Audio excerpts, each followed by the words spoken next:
Hey guys, welcome back to another episode of the Friday Night Gospel Show. I hope you had an awesome Thanksgiving and that you took your nice Thanksgiving nap and here on this Black Friday. I hope you got some Christmas shopping done, but I'm glad you tuned in for yet another episode of the Friday Night Gospel. I've got a nice, awesome episode planned for us today. Just as always, give this video a like and subscribe to this Impact Community channel because we are always going to be having more and new things coming out in the coming weeks and months. So you will not want to miss that. So we're going to move right along into our first segment, which has been the first one, past 3 episodes, and this is Fraud Watch. Now, it's gonna be a little bit of I'm gonna highlight one topic that we're putting on Fraud Watch, but it's gonna be kind of like a kind of segment of what's happening in culture. I'm gonna be putting GQ magazine, and at this rate, basically any magazine like a GQ, like a Rolling Stone magazine, any pop culture magazine, because Kim Kardashian was named the Man of the Year and was put on the cover as the Man of the Year on the GQ magazine. Crazy. She was basically awarded this because of her business being super successful. She obviously has been successful, but I mean, if you look back to her past and the details of how she actually got famous and how disturbing it actually is and how disturbing the actions some of her family took during that whole time is very disturbing, to say the least. So it's remarkable that she has even now such a big platform that's even beyond that, and that a lot of girls actually look up to her, which is kind of crazy, right? So, I mean, I can't even want to dive into all that aspect. I'm just looking for more of like what she's doing now. She's obviously got like businesses and all that, but she obviously is making a lot of money, right? People like to buy her things. And GQ magazine decided, because she made all this money, she became the Man of the Year, which is crazy how they're degrading manhood in such a way like that, which is kind of crazy, right? But it's actually so much deeper than that. And this has been going on through culture, I think, for the past decades of the whole feminist movement. But they're actually saying, guys, you're nothing, right? Guys, your value is so much lower than it actually is. You're being taught that you're less than, and girls are being taught that they can be a girl and be better than a guy, and be a guy basically, which is kind of just crazy because women and men are just so different. I think we can all recognize, just besides just the physical differences, just how we react to different situations, just the emotional, the physical, and just the way we're made up, how God has made us to be successful in different things. That doesn't mean Kim Kardashian can't be a successful businesswoman, right? But they are defining what a man is based on success and money. Now, a man is called to be a provider for sure. That is one of man's like biggest jobs, really, from the Lord, even in Scripture, right? But we are still made differently.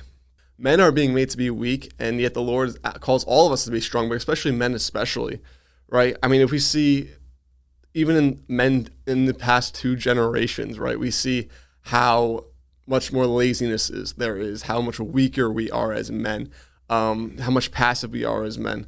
I really think that we've seen throughout the feminist movement through decades that culture has really been pushing men down.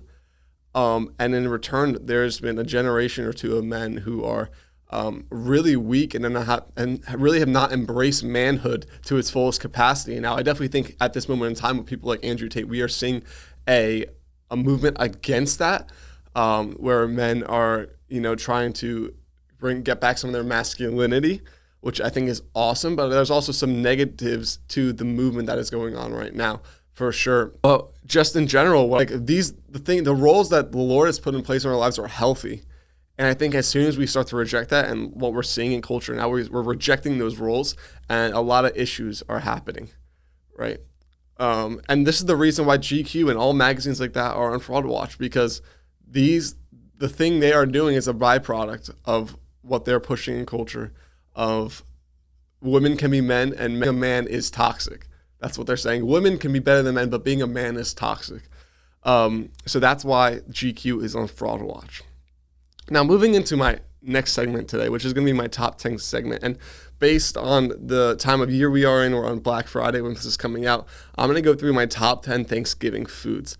Now, there's definitely a couple dessert items on here and a couple of, obviously, the main dish items on here as well. These are things that I have in my family a lot. There are a couple of them I don't have, but I added them in just because they're more popular than I understand that every family is different, but if I were to look up popular Thanksgiving foods, a lot of these would meet the requirement. So like always, I'm going to start with the things that I absolutely do not like. One is cranberry sauce. I think it's really weird because you have this really hot meal, everything's hot, and then you put this cold. A lot of times, I've had a lot of cold cranberry sauce, and it's very strange. I just never was really a fan. I would much rather have gravy on turkey or anything like that. I just don't. The cranberry sauce is really not for me. Secondly, sweet potato. Again, for me, potatoes in general is not always I'm not always the biggest fan of a potato, right? But any sweet potato just never. And then people want to put, marshmallows and just call it a dessert, basically. It's just, I'm not, never been a fan. Pumpkin pie, again, pumpkin pie, absolutely not. I have one pumpkin item on my list, and for some reason, that's the only pumpkin thing I like. So pumpkin pie is an absolute no for me. And then pecan pie, pecan pie, whatever you want to call it. Pecans, absolutely not. Even on my ice cream list, I think I had that. I do not like this ice cream. So not making the list. So that being said, I'm going to move right into my number 10, and it's going to be a broad thing. So carrots, that's my number 10, and that's just going to be prepared how you like it. If it's glazed, whatever, roasted carrots, whatever, I think it's just a solid vegetable option. I haven't had it a lot at Thanksgiving, but doing my research, that's definitely a popular vegetable. So carrots would be my number 10. Really don't have much to talk about it.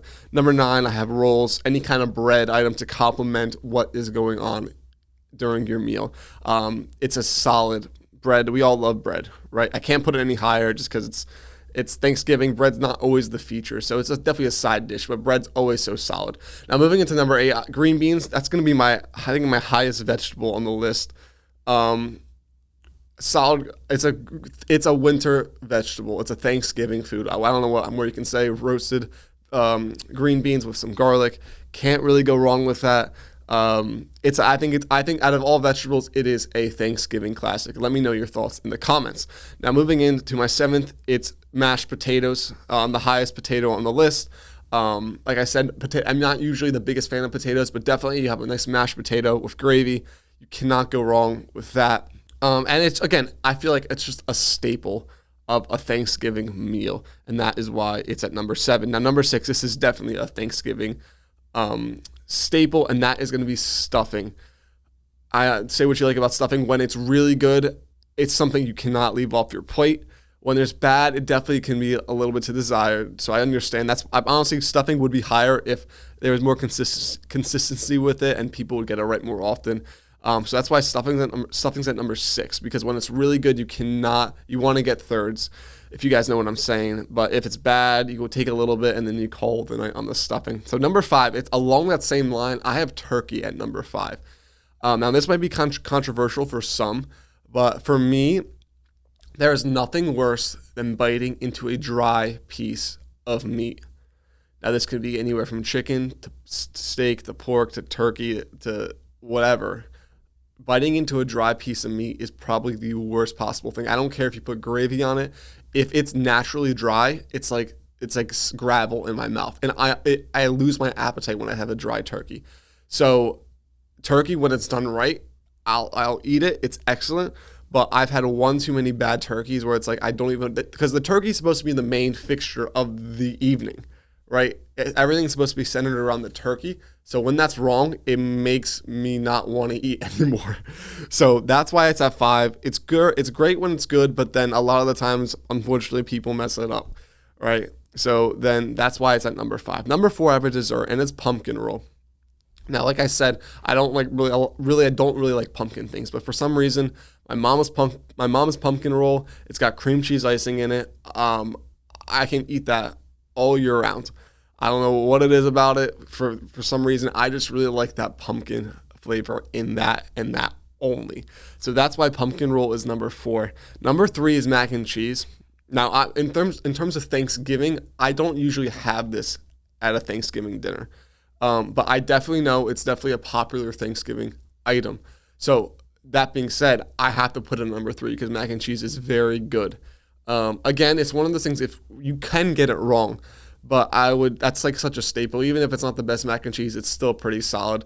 So I think this is a very non-controversial one of mac and cheese being at 3. Let me know your thoughts in the comments below. I would love to hear your opinion on that. And then number 2 is ham. Now, this is definitely going to be more controversial for some because I definitely know that there's definitely more turkey lovers than ham lovers out there. But for me personally, I don't know what it is. I just really do enjoy a honey glazed ham more than a turkey in general. And I know a lot of people don't even have ham for Thanksgiving. That's something I used to, as our family would always do. We would have like a turkey and a ham. And for me, I would take a little bit of both, and I would always want to go back more for the ham aspect of it. I don't know what it is. It's just my personal preference at the end of the day. But just let me know what you guys think. Did you guys have ham at Thanksgiving? Because I definitely feel like that's a little bit more of a controversial one, and not something that everyone has. But for me, honey glazed ham, it's hard to get wrong, because it's just the nature of the ham. It's not trying to retain as much juice as like a turkey breast would. So that's number 2. It's ham. And number 1 is apple pie. Now, I'm a little bit biased because my mom makes the apple pie in my family, and it's very good. And I know I've had a lot of bad apple pie in my life, but this is something where I cannot overlook a good apple pie. Usually you have caramel on it, caramel in it, something like that, where it's excellent. Natural apples, no filling, no jarred filling, any of that. It's you slice up the apples, you put in the oven, put a little bit of ice cream on top, and that by far is the best thing on the list. I definitely am partial to a dessert over a main meal, of course. I think I have a couple desserts in the top 5 here, so it seems obvious, right? But apple pie, honestly, this is all my opinion, but let me know in the comments, would you take apple pie as the number 1 Thanksgiving dessert? Because for me, that is definitely not just my number 1 dessert, it's my number 1 food item, because it's something that comes around this time of year. It's apple season, and you can't really get it like in the summer or something like that. So apple pie is number 1.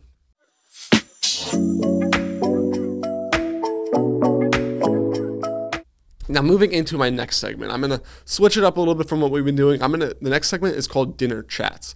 So now this segment is basically where you would I'm just going to bring up a conversation, kind of like you would have around a Sunday dinner with your family, where you just kind of hash it out, whatever that may be. Now, I'm going to give you guys an opportunity to comment down below just your thoughts on this, just so we can get a little bit interactive. I'm just going to bring up a topic, and then I'm just going to give you guys my opinion, and then you just either agree with me, you can disagree with me, or kind of have your input on that. But I'm going to just talk about a little bit about Thanksgiving, the holiday, and just the word in general, because even in this world of where like Halloween is getting so much bigger, and we talked about that on the first episode, Halloween is getting so much bigger, and Christmas was wanting to creep in so much earlier, just in terms of decorating, the Christmas music. Thanksgiving is kind of getting lost in culture today. And so I really think, honestly, Thanksgiving is like you guys know my thoughts about Halloween. Just watch if you want to know my thoughts about Halloween, watch the first episode. I really don't enjoy Halloween. I think it's actually demonic, right? I think Thanksgiving's not getting enough love, and it's just centered around the food. But really, Thanksgiving, every year we have an opportunity in this country, because Thanksgiving's not getting celebrated everywhere else. It's really an American holiday, which honestly I'm so thankful for. We get the opportunity to come together as a family. It's a national day of you have to come together as a family, whatever that looks like for you. And I think that's so awesome, right? But it's also centered around the ability to be thankful. And in a society where I think we all subjectively look at the glass half empty, a lot of us do. I think it's an awesome opportunity to force ourselves to be thankful, which hopefully will allow us to be thankful just in our daily life going forward. Because whether we like it or not, like, we have so much to be thankful for. Especially if you're a believer today, you have so much to be thankful for. Even if you do not know the Lord, there's always someone who has it worse than you, right? Just even in the natural world, right? I just hope that no matter what life brings, when we have a thankful outlook on life, and we can be thankful for what we do have, recognizing what we don't have is not as big of a deal, right? Because there's always going to be things we look at and we're like, I wish I had it better, right? But living a life of thankfulness is actually saying, I know things can be better, but I'm so thankful for what I do have. And no matter what I think could be better, I know the Lord has so much planned for my life. I know that the Lord's given me so much already. So that's just such a powerful thing to walk in, right? Like we can literally easily look at just even our neighbors and be like, they must have it all together. They have this, they have that. And in reality, when we don't actually know what's going on in their life, but you have the house right next door, right? You have the car in the driveway right next door. Like you have so much to be thankful for. And I think in society today, we really are losing. We're losing the thankfulness so much. So I would just propose to you, whoever is watching, this Thanksgiving season, even going into Christmas, right?